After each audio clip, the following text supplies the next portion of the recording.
Hello everyone, welcome back to Fanblade. It is episode 2 of the bass ukulele build. I have had some fantastic comments as to what went wrong during last episode's climactic anticlimax, where I absolutely failed at doing tie-dye. I've got a new kit and a whole bunch of other stuff. I'm going to try that again shortly, but first I want to radius this fingerboard. Now, Purple Heart, as I mentioned last time, it only goes purple on the surface as a result of exposure to oxygen and UV light. So when I sand this back, it's going to become a very nondescript kind of brown colour. But I need to get this done ASAP because the longer it spends outside in the sun going purple, the more purple it will be. So that very much is the first port of call for today. I'm going to get this out of the way and get it sitting outside, and then we can work on some tie-dye.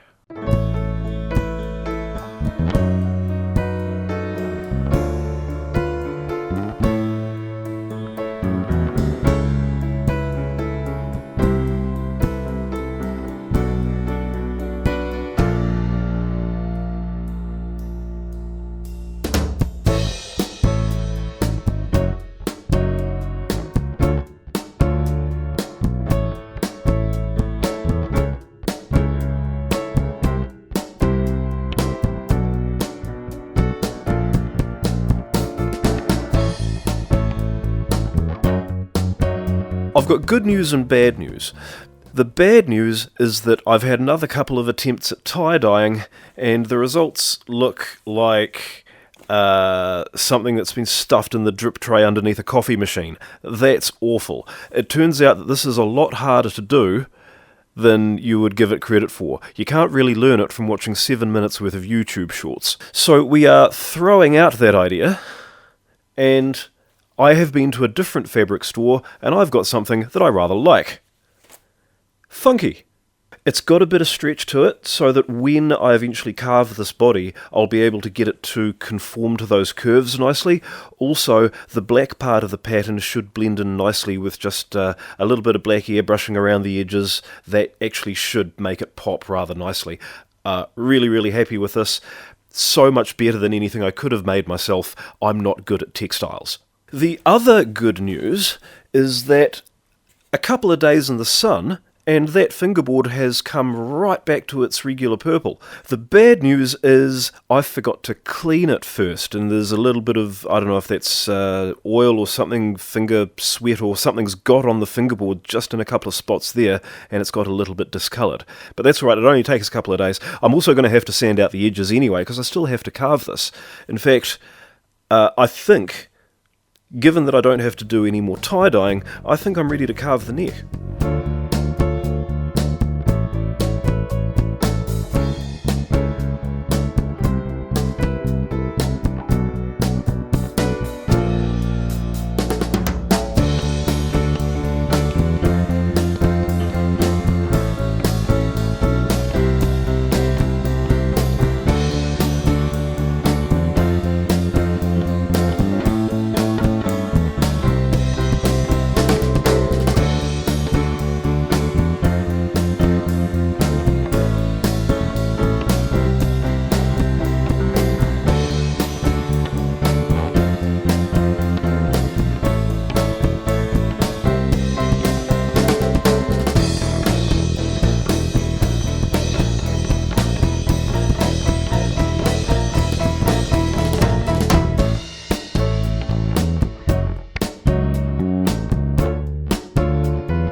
Well, that's come up a bit of a treat. Look at that.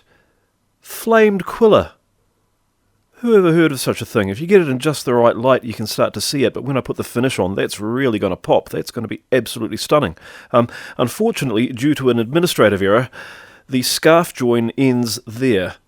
That's a little bit ugly, so I'm thinking of just veneering the back of the headstock just to hide that. But apart from that, my goodness, this is going to be quite something.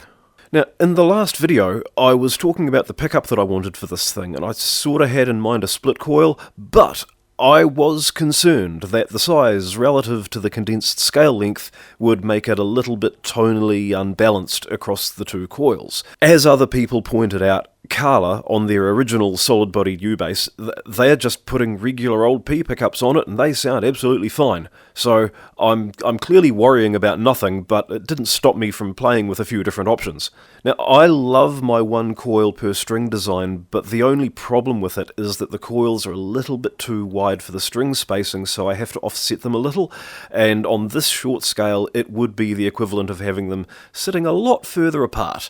A lot more than you normally would, so I designed an oval coil, just squashed it 2mm that way and lengthened it 2mm up there, and I think, that geometric anomalies aside, that should give me the same number of wraps, and I can line them all up in a straight line. Not that it actually matters again, I'm totally overthinking it at this point. And it was at that point when another couple of viewers suggested a Mustang pickup. It's a split coil, but they're smaller, similar sound to a P-bass, and they're pretty easy to build, so I 3D printed these.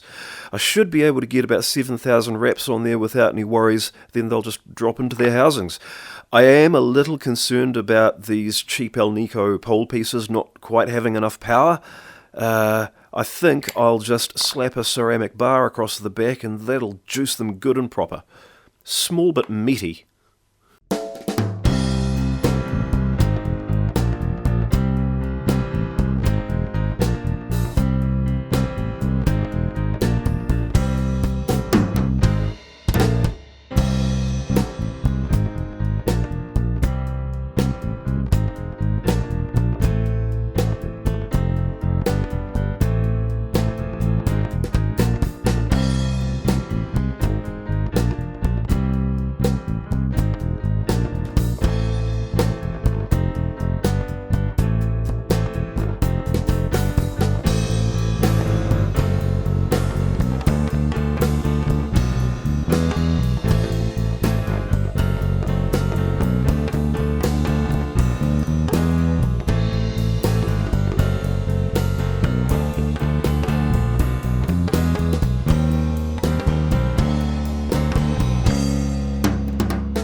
It is a couple of days later again. This whole project's taken a lot longer than normal, but, good things take time. These pickups have come out rather well. They're reassuringly heavy. I quite like that. I had a bit of trouble getting the epoxy in because there's not a lot of gap around those coils, but just dribble it in a little bit at a time and then use the vacuum chamber to just sort of suck it in there, add a bit more, pull it further in. We got there in the end. Job's a good one. The other thing that I really like about this design is that because of the shape of the housings, I can literally just carve into the body with a Forstner bit. Just punch those holes in. In fact, I bought a 22mm Forstner bit. These are 21mm wide, so yeah, this is going to be good. I'm hoping that if it sounds alright, then, that investment will be worth it. But my gut instinct is that this will actually sound somewhere in the vicinity of a jazz bass because the coil is narrower but taller than your standard P pickup. But of course it is humbucking. In fact, I'm wondering if I could get 2 sets. Maybe not on this bass. Maybe I'll actually make sure they sound okay first.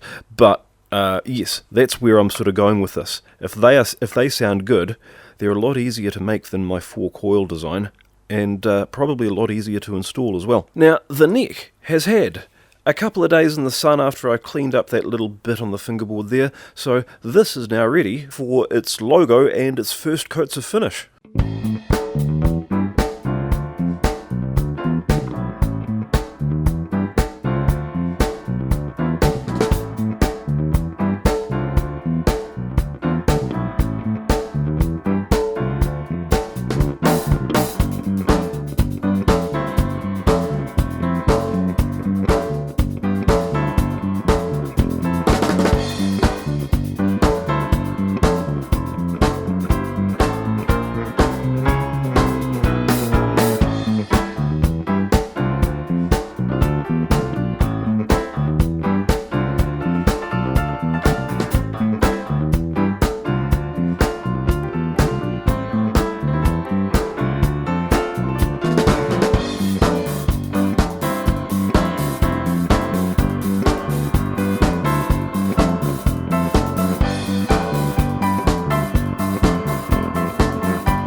That neck has had a few coats now. It's not really purple. I don't know, maybe I should leave it for a few more days in the sun, but it's too late now. I've put some finish on it. It is the colour that it's going to be now. I love the way the backs come out. All this flame figure through here. That's a stunning piece of wood. I have decided to leave that little blemish there. This is only a prototype. I don't even know if I have a viable instrument here, so we will just, let that be what it is as a prototype. So now I need to put this neck on this body because I've been looking at this slab for a couple of weeks now and it don't look very nice. And that makes me sad. So I want to do some things to this to make some progress on that. So, neck pocket.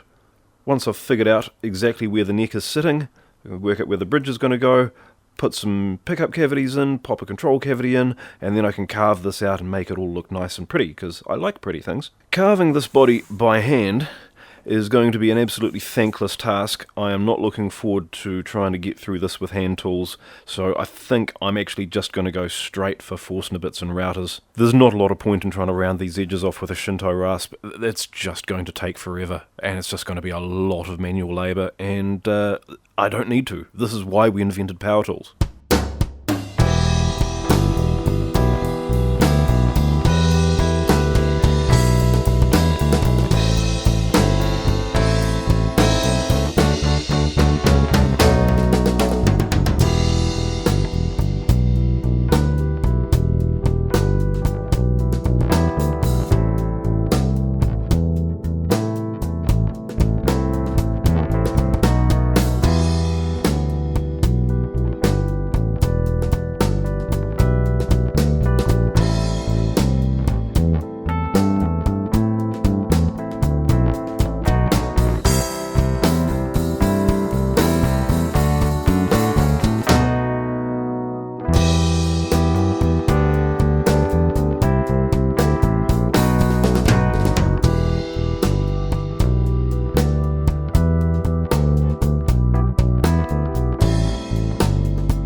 Well, that is really starting to look like something.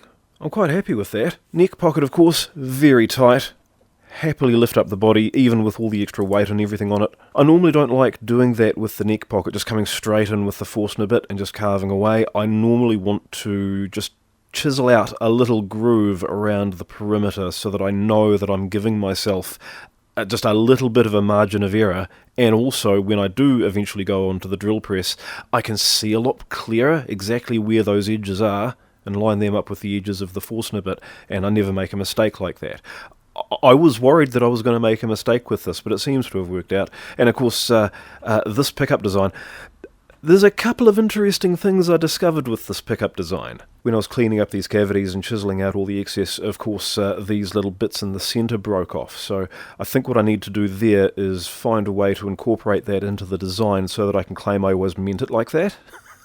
And the other issue, of course, it turns out, is that if I just use that to try and lift that out, when these are in there, because there's nowhere for the wires to go, I kind of had to chisel out a little bit so there's some space, because otherwise you wind up with the wire poking out there because of the angle it's coming through from the control cavity. The wire's going to stick out, and then that bottom corner there is just going to shear it off as you screw it down. So you got to give yourself a little bit of space for wire safety. I also rounded over the edges, but only on the cutaway sections up here, simply because they're very fiddly to try and get in there with the angle grinder.